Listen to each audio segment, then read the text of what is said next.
Hello, everybody. Come on in. Grab your coffee, as we say in New York. You might say coffee. Come on in. Hello, hello. We have a lot to talk about today.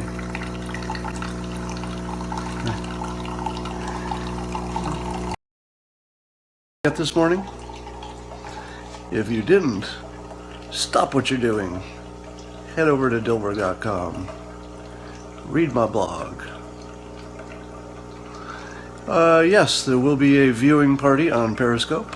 I will be watching the debates tonight with whoever wants to watch it with me. If you watch it tonight with me, make sure you have the debate on where you are, because you won't be able to hear it. You'll just be able to hear me on Periscope.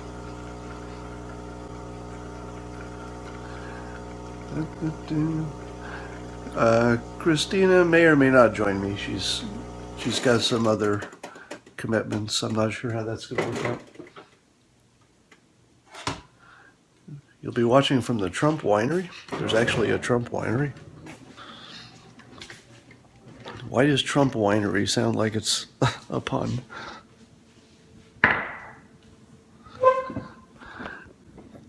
Twitter news. I haven't heard anything from Jack Dorsey, if that's what you're asking. Oh, sorry.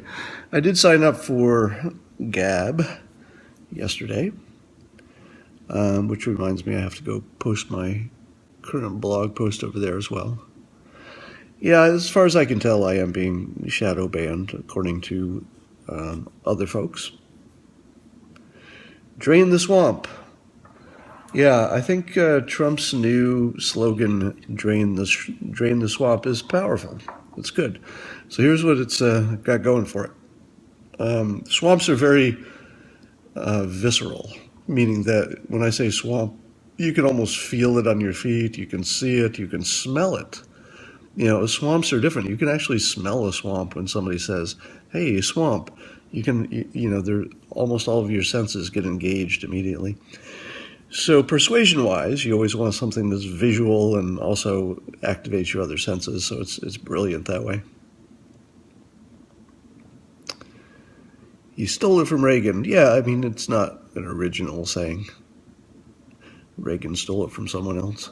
But if you're going to steal something, you might as well steal it from Reagan, right? Bringing Obama's brother to the debate. I think it's just funny that Obama has a brother that doesn't support him for president. I don't think it's the most important thing that's going to happen this year, but it's definitely funny. Do you remember that?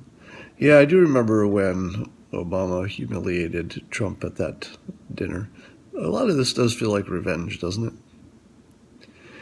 Will I turn green tomorrow? What's that mean? Well, I think it's great for Trump to say he wants to drain the swamp, but it's probably the least likely thing to ever happen.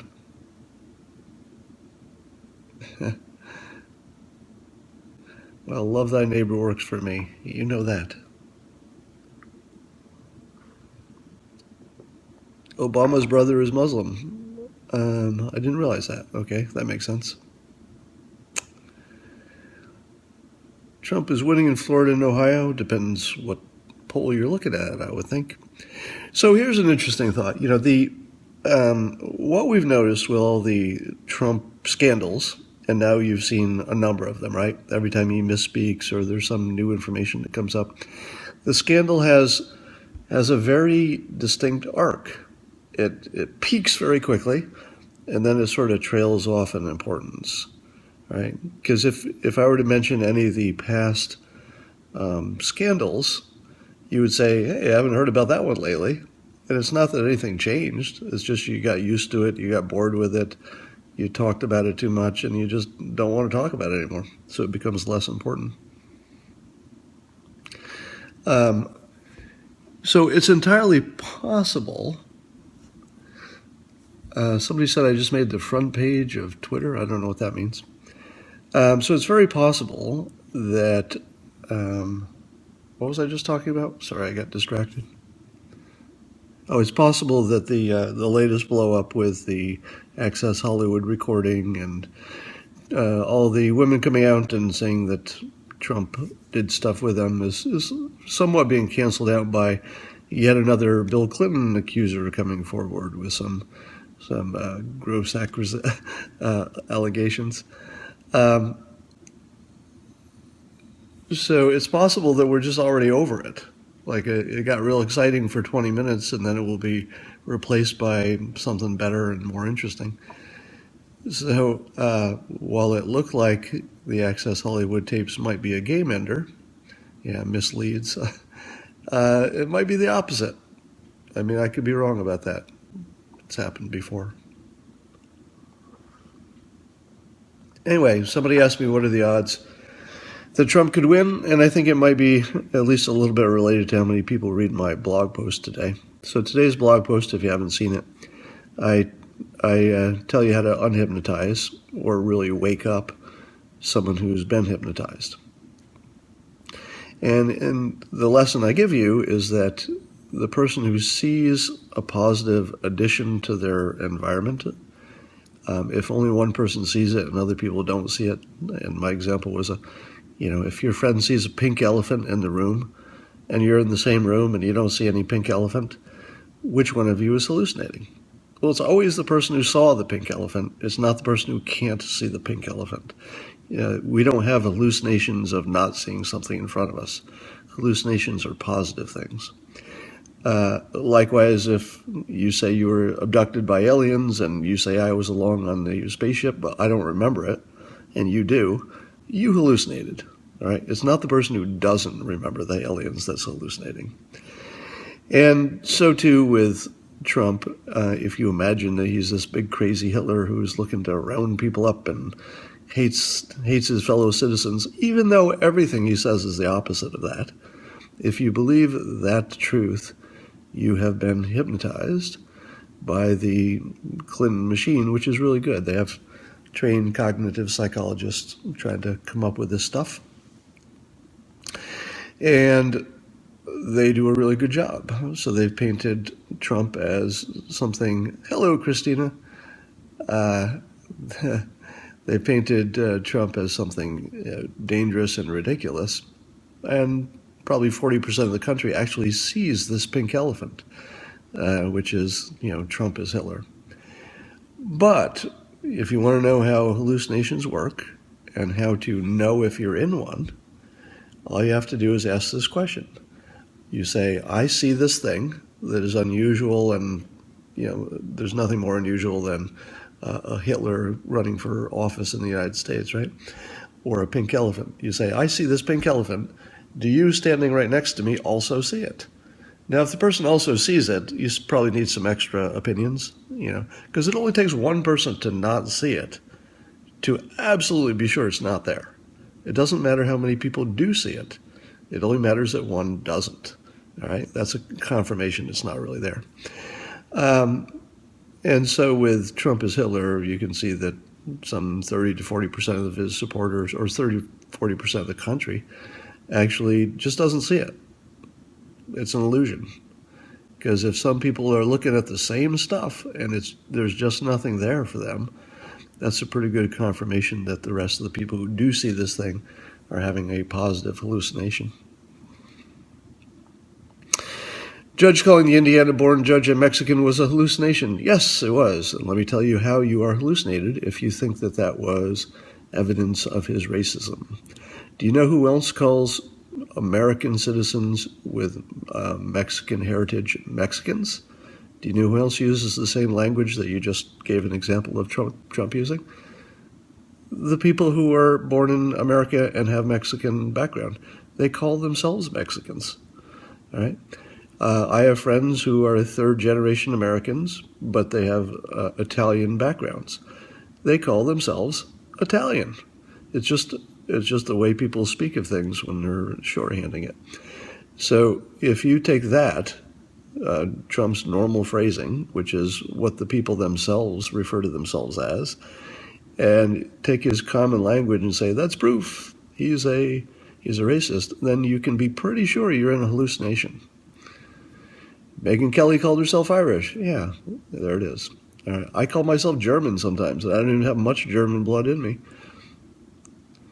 What do I think Trump's IQ is? I don't know, but it's pretty high.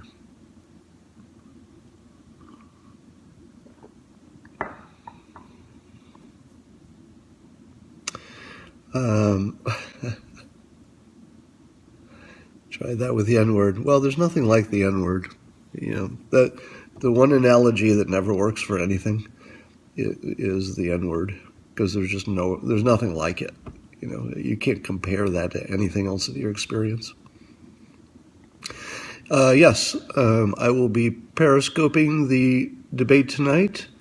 And Christina, if you're still on here, are you going to join me? Do you know yet?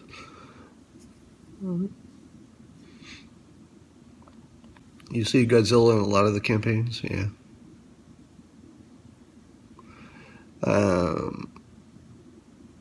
You still say I'm half Puerto Rican. Yeah, exactly.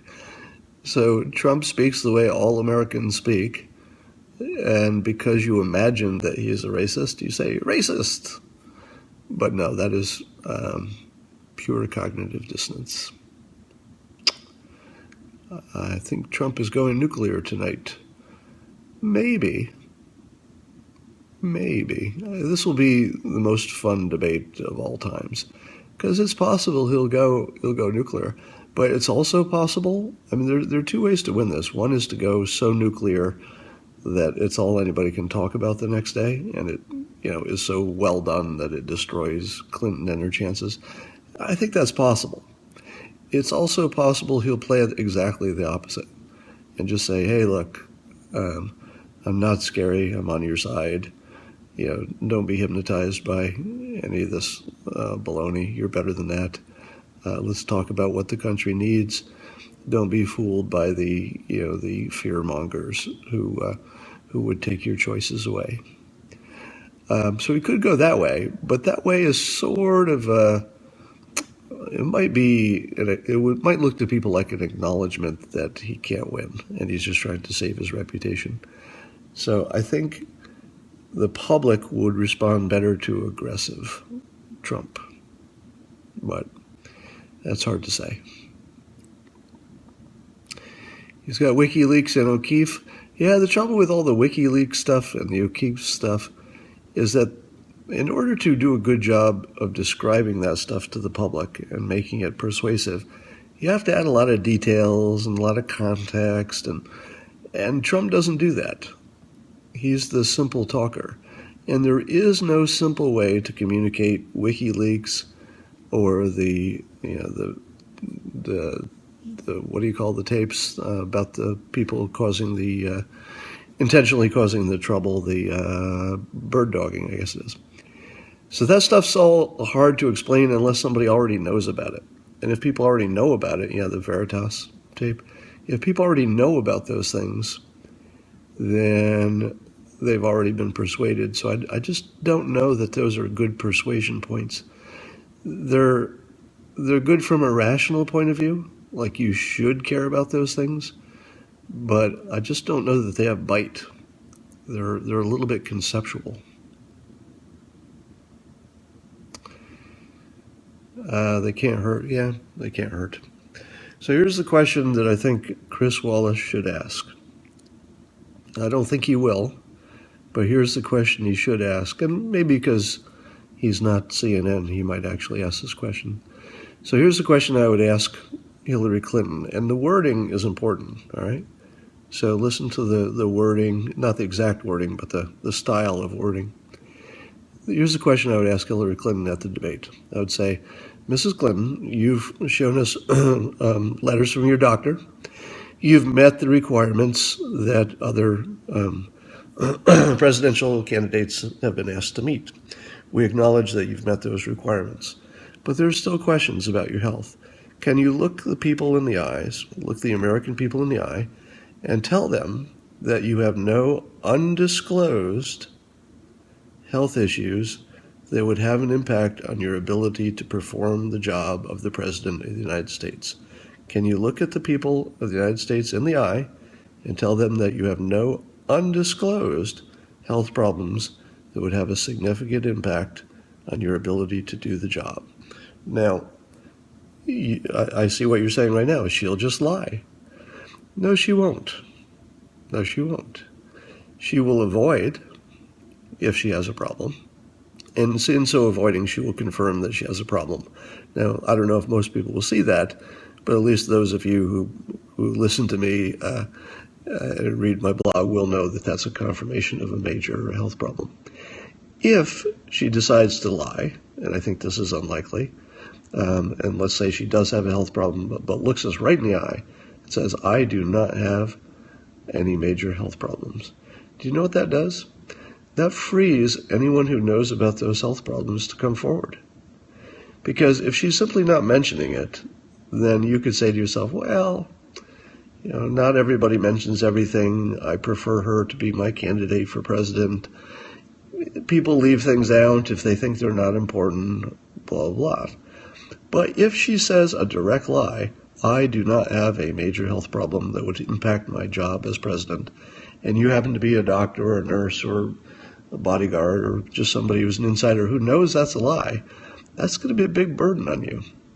Because at that point, you are taking on some responsibility for the success of the United States because you know the truth.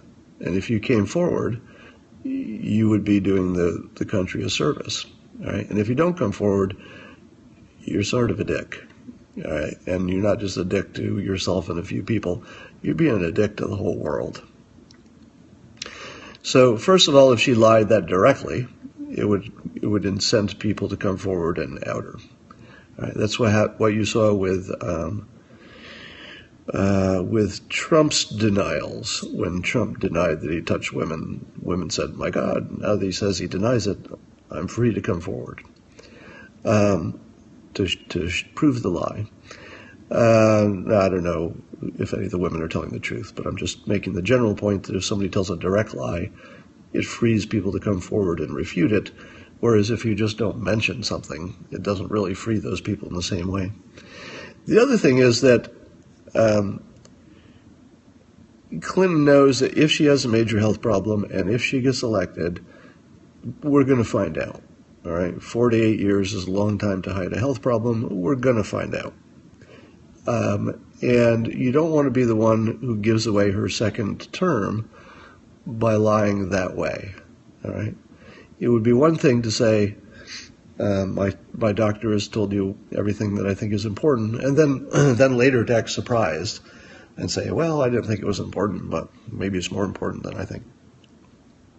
But to be caught in such a direct lie would be sort of a reputation-destroying event that would certainly make it impossible to win a second term, if that's even on her mind. I don't know if it is. Yeah, remember last year I said that Trump would be running unopposed? He's not running unopposed in terms of the polling numbers, but in a physical way. Have you ever seen a race where there was only one candidate campaigning? Whoever saw that before? I think Geraldo naked selfies. Was that relevant to something?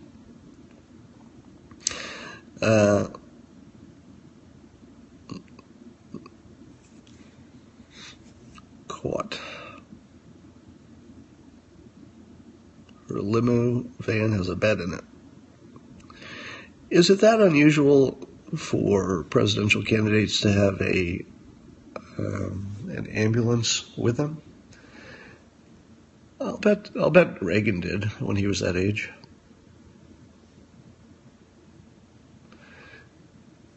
Yeah, I think the days of covering up health problems successfully for a long time, they may be over. It's just too hard to cover up that sort of thing. It smells like sulfur.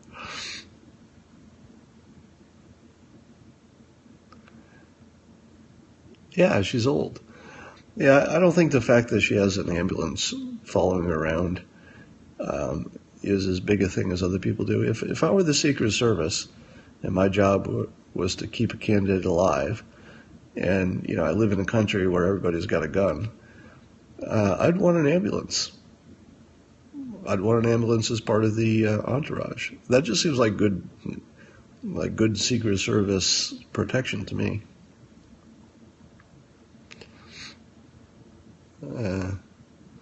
Yeah, the smells like sulfur thing is funny, but it's not very important. Biden's groper. There's a lot of gropers out there.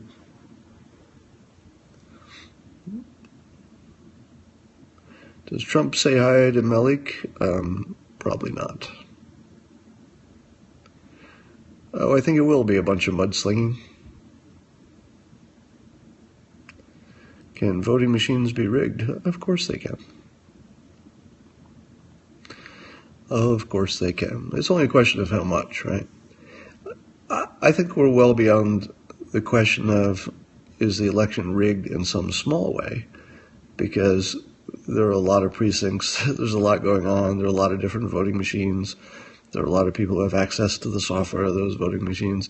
There are probably, there might be 100,000 opportunities, separate opportunities, for a little bit of rigging. So the question of whether the election is rigged in an absolute sense, as in, is somebody rigging something a little bit somewhere? Of course. That and every other big election, right? It's probably 100% true. Now, whether that rigging reaches the level of making a difference, I think that's an open question. But it's totally possible, in a software-driven situation. It's certainly possible. I mean, look at the GOP office that was firebombed. Right?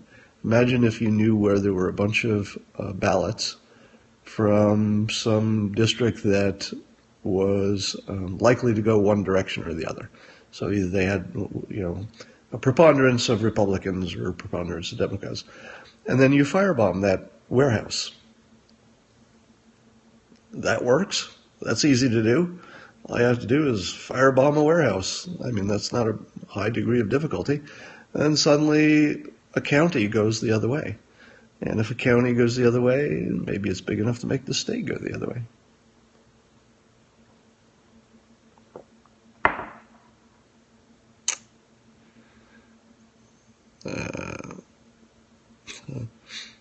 Yeah, so the Project Veritas, that's an interesting situation because the principal there, the guy behind it, O'Keefe, has some sketchy past.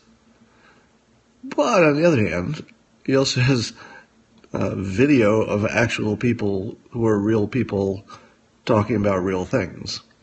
Now, the campaigns are wisely distancing themselves from these comments and saying, these people are barely attached to us. But keep in mind that if what these people say is true on the video, then the whole arrangement involves them not having a direct connection to the campaign and to the candidate. The whole point of it is that they would make sure they didn't have a direct connection. So the fact that the campaign can deny them means nothing, because the rumor is that someone who is deniable is doing stuff. So denying someone who's being framed as someone who is deniable by design doesn't really tell you anything.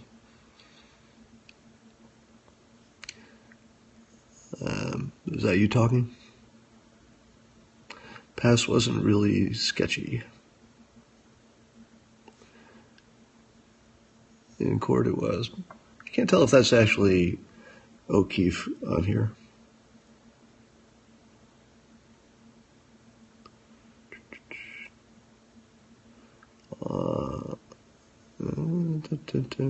Yeah, and I'm not sure being arrested or going to court over things makes you sketchy, but in terms of people's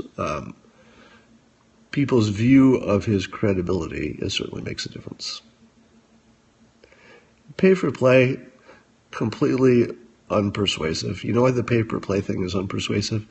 It's because everyone thinks it happens. It's just already baked into the system. Nobody thinks it doesn't happen.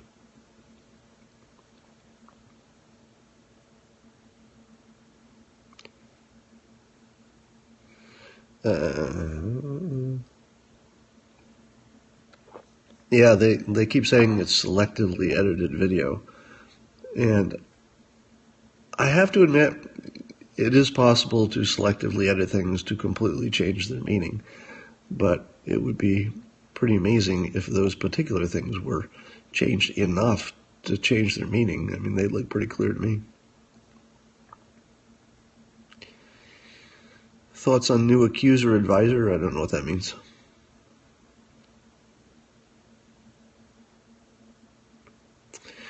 So some of you should try using the technique. Try using the technique I mentioned in my blog. Explain to people that when they see a positive and unlikely thing in their environment, like a pink elephant, and someone else doesn't see it, who's standing in the same room, it's almost always the person who doesn't see it who's right. Try that with some people who think that Trump is scary, and watch what happens. This is a version of the high ground maneuver. You've heard me talk about this before. So the high ground is if you go to a concept that's just sounds smarter than what other people are saying. It just sounds like a bigger picture. So the high ground or the big picture maneuver, it's all the same thing. And the big picture maneuver is that when people scare you about something that's so unlikely, it's almost always untrue. So you say that to someone who believes in something unlikely, in this case, that Trump is actually the next Hitler and he's really a racist in disguise. That would be a remarkable, unlikely event. But people see it. Now, remind them that the trick is that if there are reasonable people on the other side who just don't see it, like it's just invisible to them, as it is to me, because I just don't see Trump as being a racist or a sexist in any way that's beyond what the ordinary person is, which is a little bit racist, a little bit sexist all the time. But I don't see anything in him that would say he's the special racist or the special sexist. In fact, I see the opposite. So try that with somebody. It's the high ground maneuver, and just get them to agree to the three examples that I gave it in my post. Say if somebody saw a pink elephant in the room and you don't see it, who's likely right? Say if two of you were abducted by aliens and one of you doesn't remember and one does, who's likely to be the one hallucinating? And then if you see a crowd of people, they see a stain on a wall and it seems to be talking to them and giving them messages from God, but other people who are standing there at the same time don't see it moving, it's just not moving, which ones of them are hallucinating? So you get people to agree to those three things, and then you get them to agree to the larger picture, which is that the person who sees the positive thing in the environment that other people don't see, the people who see the thing are always the hallucinators. It's not the person who's standing in the same room and says, I don't see an elephant here. That person's always right. All right? I'm 59.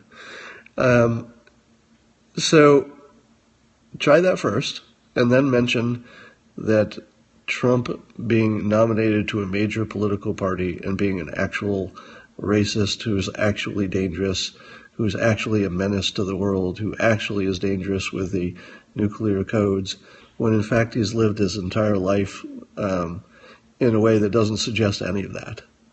All right, for all of that to be true, that's like a pink elephant standing right in front of you.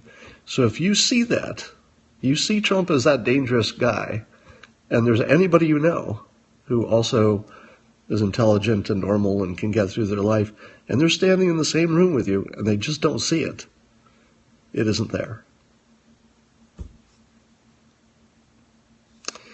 Can you answer me? I don't know. What did you ask?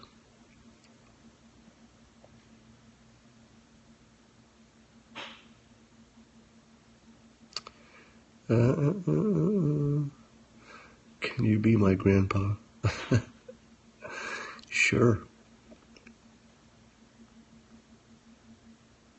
Seeing Hillary as good the same. I think everybody sees Hillary for what they are. I think people see Hillary for what she is, even if they're on the other side. Meaning that Even her biggest critics see her as highly experienced, smart, and probably is using influence is trading influence for money. But I would bet even her supporters see that, because that's also the way the entire world works. People trade influence for money, people trade influence for power, power for money, money for power, influence for money. Those are just the currency of the world. And by the way, if Trump gets elected, there's going to be some horse trading of favors for getting things done as well. That's just the way things happen. So I don't think there's any illusion about the Clinton side. I think that even her supporters see that she does exactly what she's accused of doing. It's just that they don't see it as being a necessarily unusually bad thing, and they prefer it.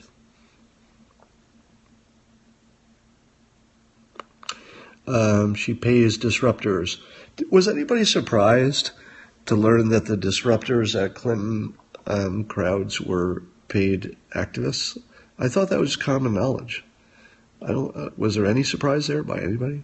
I mean, even the people who support Clinton, they may argue as if they're pretending they don't know that, their side started some of the fights or all of the fights. I don't know what the numbers are. But none of them are surprised to find out that these are paid adjutants. They just like it because it's on their side.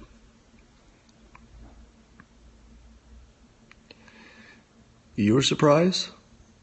Oh, you're surprised to see the evidence, yeah. But you weren't surprised it's happening, right? You knew they were organized.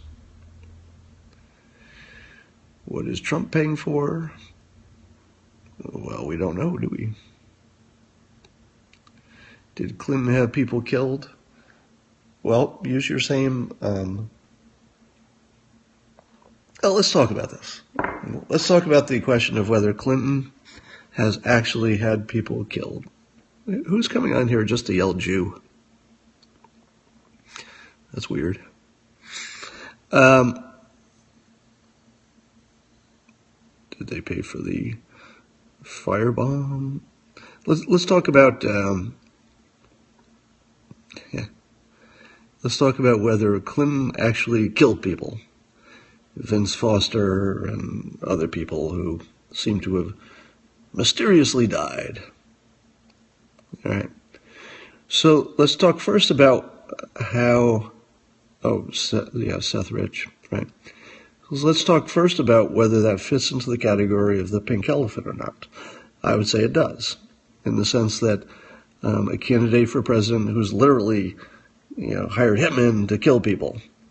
What are the odds that that really happened? Now, the difference, of course, between other examples is that it's not the pink elephant in the room, it's just somebody thinks that something happened, right? So there's no direct observation here. That's different. When you look at Trump, if you imagine he's Nazi Hitler, you're actually looking at him talking, and you're perceiving him to be like this terrible person. Like in real time, you're seeing what you imagine to be a racist.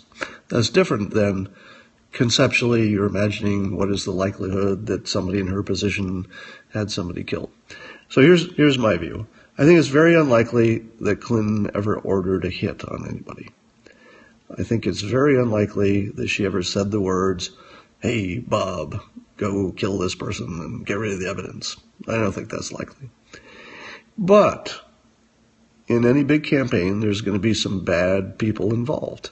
They may be, 2 rings out. They might not be the inner circle. They might be not even the circle after that. Let's say they're the 3rd circle out, and there's at least one badass there, somebody who's got some, real bad experience. If that person simply knows that his side or her side is better off if somebody died, it's entirely possible they could take it into their own hands and just say to themselves, "Holy hell, nobody asked me to do this." And by the way, they wouldn't ask me to do this, but I'm going to do this because I know how, and I think it's for better for the world. So do I think that people died in the Clinton universe because either the Clintons told somebody to kill them? The answer is no. I think that is so unlikely. that it's hard to imagine. Not impossible. Nothing's impossible.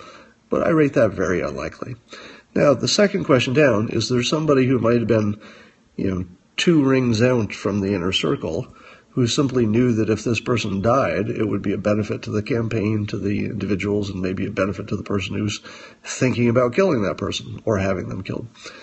And in that case, I would say, yeah, that's a little more likely, isn't it? Yep, a little bit more likely.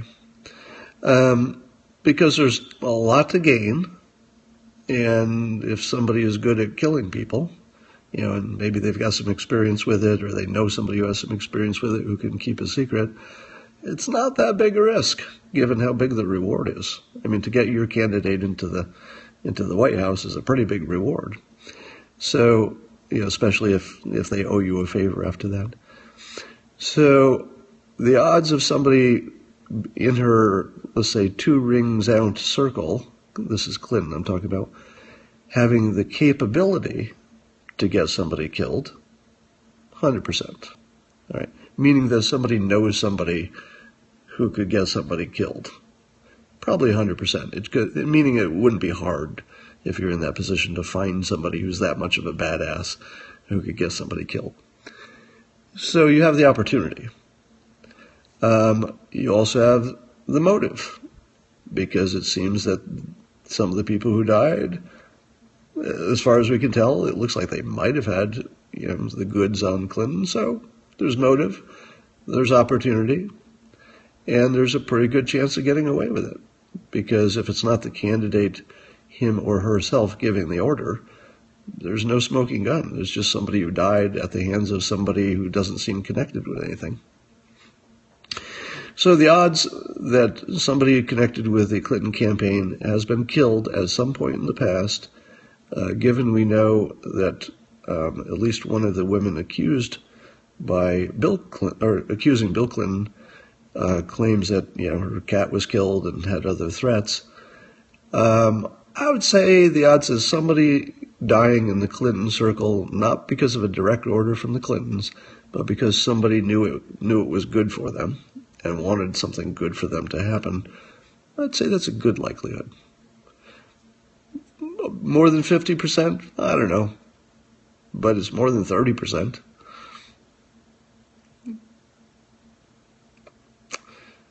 Yeah, Trump killed your cat.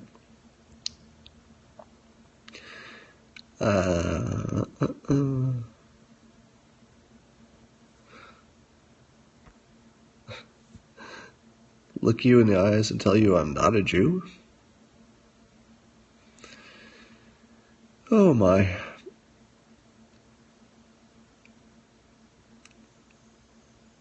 Dylan snubbing his Nobel Prize. Did Dylan snub his Nobel Prize? Tell me that's true. Did Bob Dylan turn up his nose at the Nobel Prize? Did that really happen? Oh, God damn it, I didn't want to love that guy. And now I do. I thought that was the most ridiculous Nobel Prize. Because I'm not the one who wants to criticize another writer, right? Generally, I don't do that. It's just sort of a professional thing.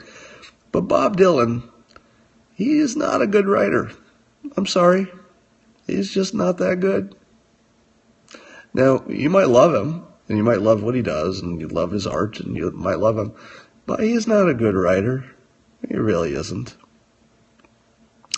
And the Nobel Prize is just a bunch of cats sitting in a room saying, hey, how about give it to this person? It's not like, to think of that as prestigious is ridiculous. So if you're telling me that Bob Dylan called bullshit to the Nobel Prize, I love Bob Dylan now. I mean, I liked his music before. I wasn't a big fan. I liked his music. But if he called bullshit on the Nobel Prize, he just went into my Nobel Prize category. He should get the Nobel Prize for turning down the fucking Nobel Prize. I mean, that's art. Okay, I don't care what he did before, but that's art. Oh, God damn it. I hate that. He deserves his Nobel Prize now. Damn it. Damn it, he's good. For literature, I know. Oh, my God. Oh, that's so funny. I got to read up on that. That's going to make me happy all day. He just ignored them. That's even better. He just ignored them. I don't know if that's true yet. I'll have to read on that, but I hope it's true.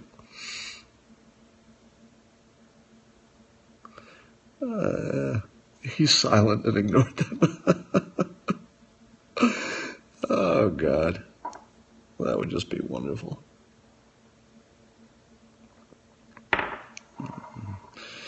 Yeah, there'll probably be another leak today, but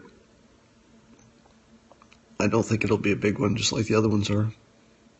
Oh, speaking of the BBC, so on election night itself, not tonight, tonight's just the debate, but on election night, the BBC has asked me to do an interview. And they promise it will go to 100 million people live. So people have asked me in the past, why do I do this?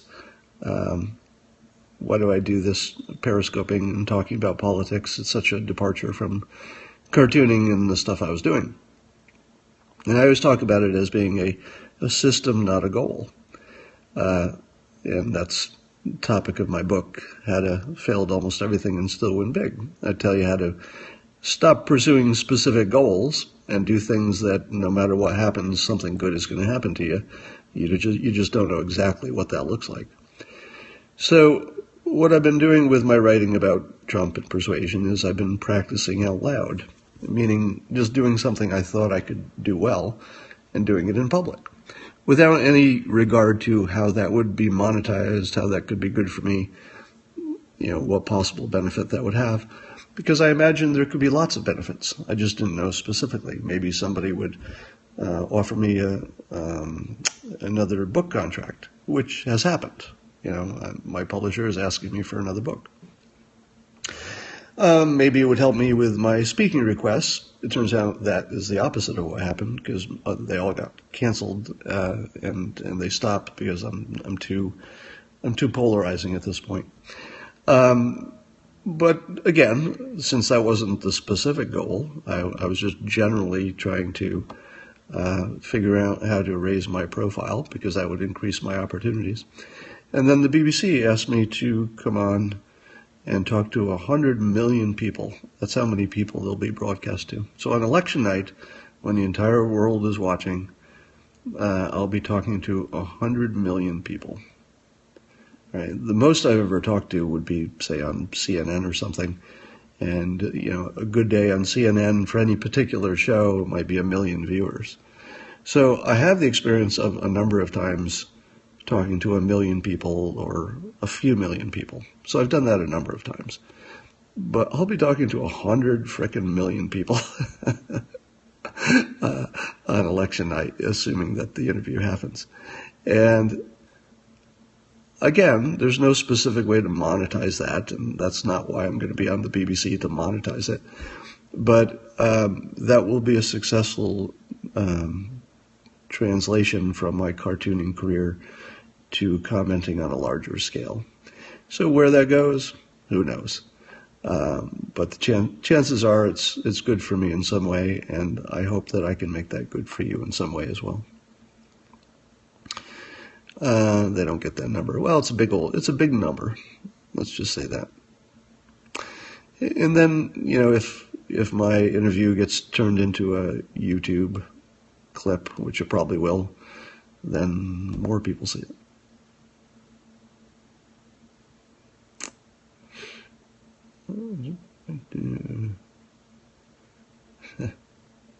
Still could not find the radio interview. I thought I linked to that once.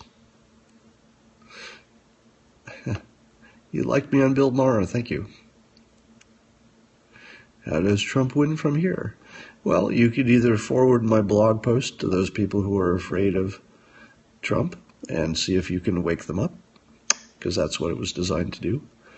Or Trump could be unusually good today.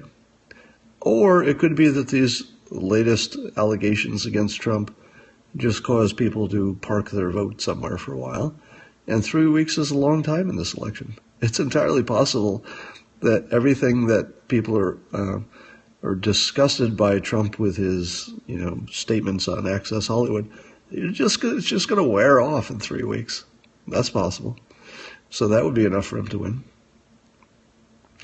Drug test Hillary. I think here's the thing. If Trump goes with that drug test thing in the debate and actually sells that during the debate, it's pretty powerful. It's pretty powerful because she's going to have to just scoff it off. Like, what would you say to it? So here, let me game this through with you. If Trump goes in a debate and says, "Hey, I think we should both be drug tested to be president," whether it's before the debate, it's too late at that point. You can't. It'd be during the debate, so it'd be too late to test before the debate. But if you said, "Hey, I'll be drug tested," how about this? How about Trump brings with him some credible doctors who are actually on site to drug test both of them immediately after the debate? And he makes this as an offer. And he says, "Look, I brought with me a team of drug testers. You can check their credibility, and their references. They're public people. You can see that they're affiliated with a major medical center or whatever. And you can have whatever witnesses you want to make sure the urine samples are real urine samples. Do whatever you need to be confident about that. And I propose we just both get drug tested right now, right after as soon as the debate's over." What she's going to say. Now, this gambit would not be about the actual drug test. It would be about her answer to it, because chances are she's going to say no. But the way she says no is going to be what people remember. All right. So if she says, "There you go again, Donald, with your craziness," people are going to say, ordinary people get tested for jobs all the time. Is it that crazy to say that the most important job, the job where the question that you're all asking is about fitness to have your finger on the nuclear code, are you telling me that job of all jobs is the one that you don't do drug testing for? Is that crazy? Okay. So I think that she would have no way to say no other than to say, "Oh, you're grandstanding and let's be serious." And I think he could sell it as serious. I think he really could. Sexbot. Pyresis. Yeah, if one of them has pyresis, which is what I have actually, and a lot of people have, it's the inability to urinate if there are people around. So that would be a problem. But you can fix that just by having them go into a room where they're not already prepped, right? If somebody knew what room they were going to go into to do it privately, they could secretly put a vial of pee there. But as long as the room is spontaneously chosen and searched before someone goes into it, that's not really a big problem. Do I think enough people would care if she failed a drug test? Hell yeah. Hell yeah, they'd care. I mean, it depends. It depends what's the specific drug. But yes, they would care.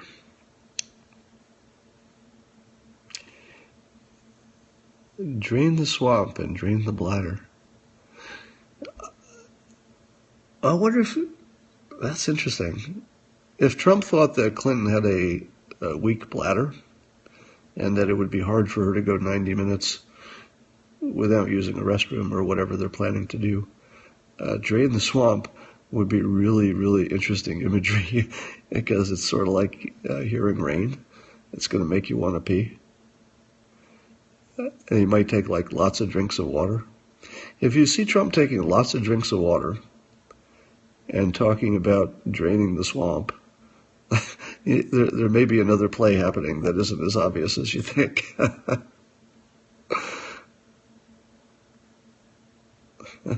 She went the whole debate without drinking water. Yeah, that would be a tell for pyresis. Because I would do the same thing, by the way. If I were there, since I have trouble using public restrooms as well, I would probably not have a drink of water no matter how much I wanted it.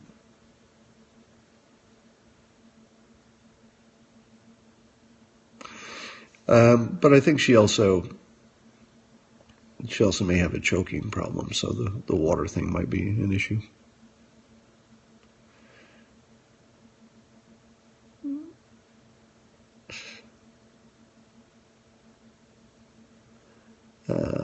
She doesn't drink. All right, I think I'm going to get to work. Does anybody have any good ideas for a comic I can draw today? I don't want to talk about that today. I'll go make something up. I'll see you guys tonight, okay? See you at the debate. It's going to be a fun one. All right, see you there.